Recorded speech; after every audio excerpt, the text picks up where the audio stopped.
تو میرے محترم بھائیوں، اللہ تعالیٰ نے سیل لگا دی، ایک نیکی، جو ایک فرض ادا کرے گا وہ 70 فرضوں کے برابر ہے، 70 فرضوں کے برابر، ایک نیکی 70 کے برابر، اور نفل فرض کے برابر۔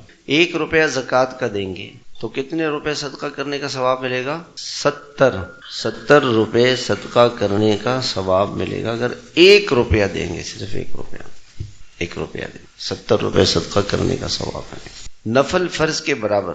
کیسے اللہ تعالیٰ نے دنیا میں کوئی ایسا کاروبار ہے کہ آدمی 1 لاکھ لگائے اور 70 لاکھ مل جائے؟ جی کوئی ہے؟ ہمیں بتاؤ بھی، ہم لگانا چاہتے ہیں 1 لاکھ لگائے اور 70 لاکھ کا پروفٹ۔ اب تو ایسا زمانہ ہے، اللہ معاف فرمائے، 1 لاکھ لگاؤ وہ بھی بچ جائیں تو بڑی بات ہے، بے برکتی اتنی زیادہ ہو گئی، برکت ختم ہو۔ تو اللہ تعالیٰ کیسے دینا چاہتے ہیں؟ یہ صبر کا مہینہ ہے، اور صبر کا بدلہ جنت ہے۔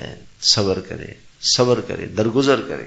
اور غمخواری کا مہینہ ہے، دوسروں کے ساتھ خیر خواہی کا مہینہ ہے۔ اس میں اللہ تعالیٰ مومن کا رزق بڑھا دیتے ہیں۔ جو افطار کرائے گا روزے دار کو، اللہ اس کے گناہ معاف کر دے گا، جہنم سے بچائے گا، اور اس کو روزہ دار کے اجر کے برابر ثواب ملے گا۔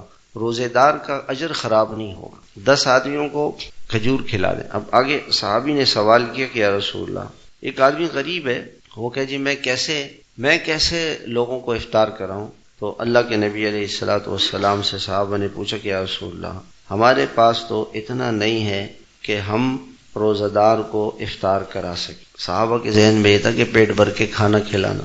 تو آپ علیہ الصلوۃ والسلام نے فرمایا کہ اللہ تعالیٰ یہ ثواب اور اجر 1 کھجور یا 1 گھونٹ پانی یا لسی اور دودھ کا 1 گھونٹ اگر کسی کو پلا، پورا گلاس بھی نہیں، ایک گلاس کا 1 گھونٹ، صرف 1 کھجور، صرف 1 کھجور غریب آدمی بھی کر سکتا۔